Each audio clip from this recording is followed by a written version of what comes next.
Well, in the same event as well, my colleague Sajid also spoke to Amarendu Prakash, the chairman at SAIL, who talked about achieving 75% steel capacity by 2030. Listen in to a slice of their conversation. We are at the India Steel 2025, and there is a good target which has been given for the domestic industry of PSU as well as private sector. The first being the 300 million tons target for 2030.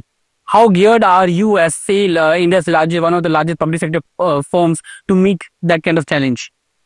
So you see, Sajit, if we look at India's capacity today, it is around about 200 million ton, and it's trying to get to 300 million ton in another 5 to 6 years time. SAIL is currently at 20 million ton, and we are trying to get to 35 million ton by the end of this decade. So 75% increase in capacity by 2030. So where is that capacity coming in? It will be a capex, and will it be greenfield or will you be doing a brownfield expansion? So as you know, we have 5 steel making locations at Bhilai, Rourkela, Bokaro, Durgapur, Burnpur. 4 million ton is coming at Burnpur.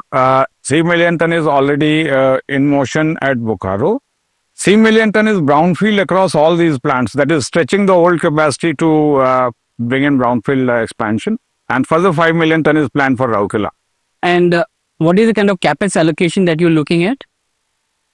That's the pain point. The capex naturally, as you know, in the steel industry is high. So this 15 million ton, we expect to take about 1,30,000 crores. And do you see today, as we speak, the industry pricing of steel, which is there, is good enough to generate enough cash flows to fund that kind of cash flow capex? As if I take the average prices of last 1-2 years, no.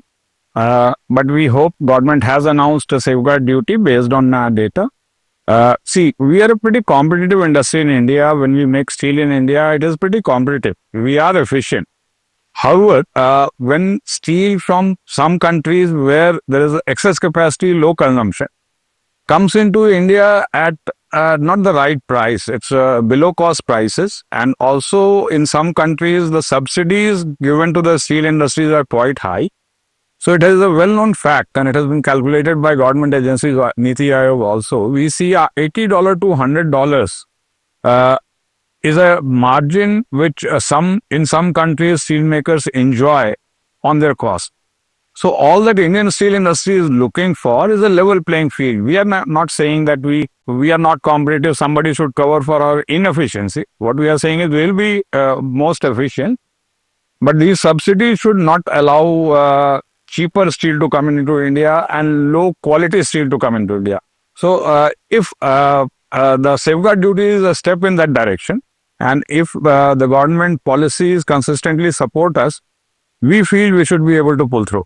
Sir, you've put out an ambitious capex target of 1,30,000 crores. What, according to you, should be the appropriate or optimal pricing of steel so that you can generate cash enough within the operation and can sustain this entire capex?